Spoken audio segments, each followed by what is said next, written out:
Crianças índigo, quem é e como são? Fazendo a mesma analogia, agora com as das crianças cristais que a gente fez agora há pouco, agora com as crianças índigo. Crianças índigo são espíritos bastante evoluídos, bem preparados no mundo espiritual superior, como o nosso lar, por exemplo, antes de reencarnarem. Só que aqui, o tempo que essas crianças índigo ficaram no plano espiritual é menor do que os cristais.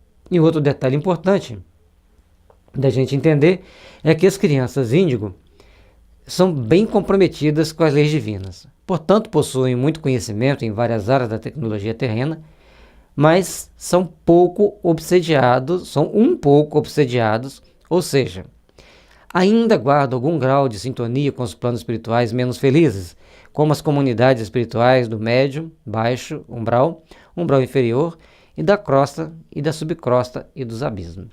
Então esses aqui, eles podem ser acessados vibracionalmente com mais facilidade por esses espíritos em condição de sofrimento. Ainda guardam sintonia por terem ficado menos tempo no plano espiritual ou por vínculos mesmo do passado relativamente recente.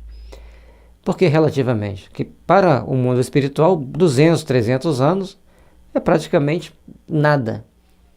Em relação mas a gente fala assim, nossa, passaram 10 anos. Para um espírito já passou dos 100, 200 anos, dependendo da evolução dele, foi pouco.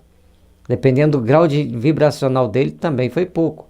Se ele estava numa região muito feliz, ele queria ficar mais. Se ele estava numa região de sofrimento, ele saiu na hora que ele ofereceu condições para sair. Então, esses espíritos índigos, eles são espíritos que precisam ser bem compreendidos, precisam ser ajudados, precisam do nosso apoio e principalmente precisam muito da doutrina espírita.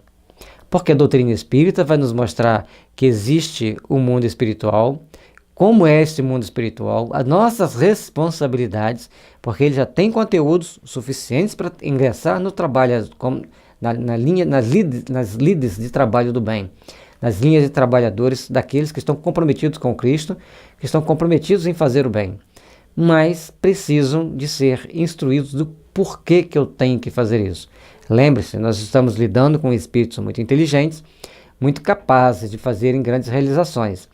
Portanto, nós somos responsáveis pelo seu destino, pela sua educação, porque se eles têm algum vínculo de sintonia com os espíritos que estão lá no médio umbral, no baixo umbral, no umbral inferior, eles vão estar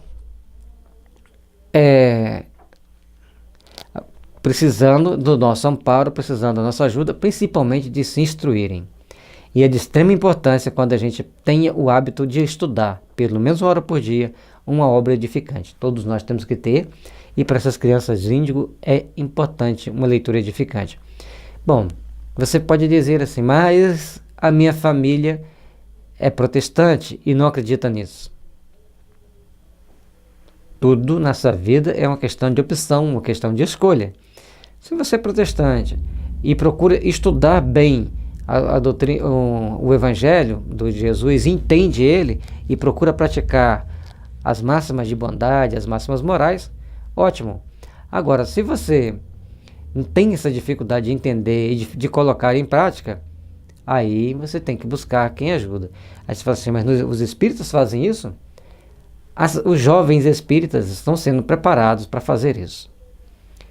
Então, hoje, a nossa sociedade exige de nós novas posturas, novos conhecimentos, novas posições frente à vida, e aí nós temos que aprender a trabalhar e a servir nessa seara do bem, nas lides do bem. E podemos ajudar esses nossos irmãos, essas jovens crianças que chegam à Terra tão carentes, tão necessitadas desse amparo, desse apoio.